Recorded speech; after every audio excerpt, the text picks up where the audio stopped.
Hi, I'm Mark Grandusky, G-Force Intelligent Lifting Device Product Manager for Gore Bell. Thank you for joining us for today's video and welcome.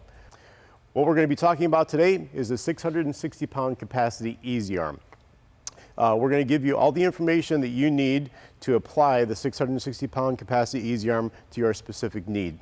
And we're also going to demonstrate the ergonomics and ease of movement in varying load weights with the Easy Arm. Applications that the Easy Arm, the 660 pound capacity Easy Arm, are very well suited for are applications such as automotive chassis and powertrain components that are heavier than 330 pounds, which is the next model down of our Easy Arm product line. Also heavy equipment manufacturing, such as construction and mining equipment. Those types of components that go into those machines are extremely heavy, and a lot of times you are not able to get to that application with anything less than a 660 pound arm. Also aircraft engine assembly and component manufacturing, such as machining operations, are fantastic for the Easy Arm. And oil and gas, the tubing or the piping, the drill heads, the valving, all big heavy components. Those are some key industries that this will fit nicely into. Little recap on the entire Easy Arm product line. So we have the 165 pound capacity Easy Arm that opens up the product line. Then the next model we go to is the 330 pound capacity Easy Arm. And this, what we're talking about today, of course, is the 660 pound capacity Easy Arm. The key features of the Easy Arm product line are superior ergonomics. As you'll see with this 660 pound arm and all the Easy Arms, you'll notice the actuator, the part of the lifting device that has all the weight to it, is mounted at the top of the primary rotation point of the Easy Arm. That means the light ergonomic arm can be used for that superior ergonomic movement and lifting, and that is one of the key features. Also, the price point on the Easy Arm is very attractive. When you compare an Easy Arm to a floor-mounted manipulator, the Easy Arm is a much more attractive price point. Also, ease of installation, as opposed to, since this is a jib-based solution with one column in the floor, you will have the ability to just put one column in, and this as we'll talk about a little bit more down the road here in the video, this is a foundationless type of system up to a certain span. So you can put this into a regular reinforced concrete floor, and there's only one column in the floor instead of the multiple columns you would need to put a full-blown crane system in. Also, the spans for the Easy Arm product line, the 165, 330, and the 660 go all the way up to 14-foot span and up to an 11-foot height under hook. Height under hook is defined as in the full-up position, the distance from the bottom of the hook to the floor. So all the Easy Arms go to full 14-foot span and 11-foot height under hook, giving you quite a bit of coverage area with the Easy Arm product. So what I'm going to do now is show you in a couple different load-weighted situations how easy the arm actually does move. And what I'd like to do first of all is take the Easy Arm and show you in an unloaded state. In an unloaded state, we can move this arm, and you would think because of the larger structure of the Easy Arm it might be bigger and bulky, but you can see that I can move this around with relative ease in the unloaded condition. So if the operator is moving around and has to move the arm, especially if they're only moving the primary or the secondary arm as I am right now, the ease of motion is very good.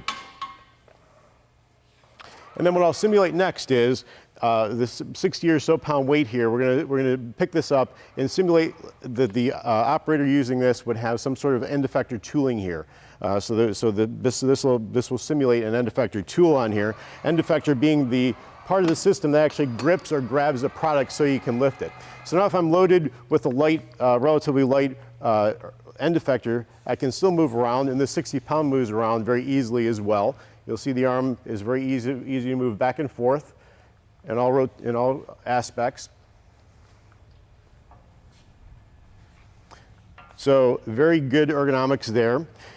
And what I'm going to show you next is lifting up closer to a 500 pound load here. Now, you'll notice when I lift this product, this load weight, and I move it around, I have to move a little bit slower. The arm still moves extremely easy. The ergonomics of the arm maintains that feature, that benefit there is still there. But you'll notice with 500 pounds, you have to start and stop a little slowly, a little more gradually, because the load weight in this situation is kind of the limiting factor as to how fast it can move. But you can see with relative fingertip force, I can still move this around, and that arm really does move very, very ergonomically.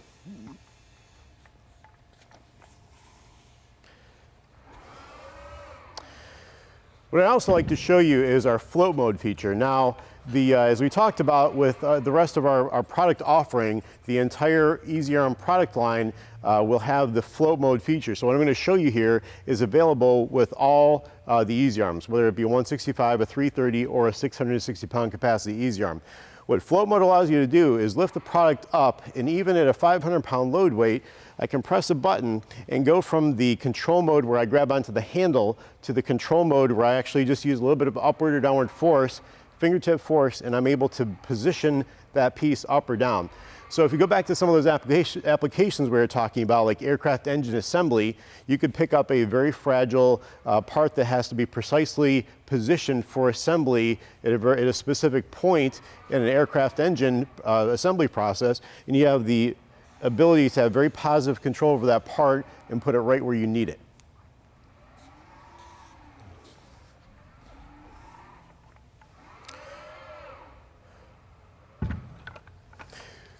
So we did talk a little bit about the foundationless nature of this product. Now, I would like to get into what the columns are going to look like in the different spans. So up to 10-foot span, this will be a 14-inch diameter column, and you're going to have a 6-bolt pattern hex base plate to mount to your floor.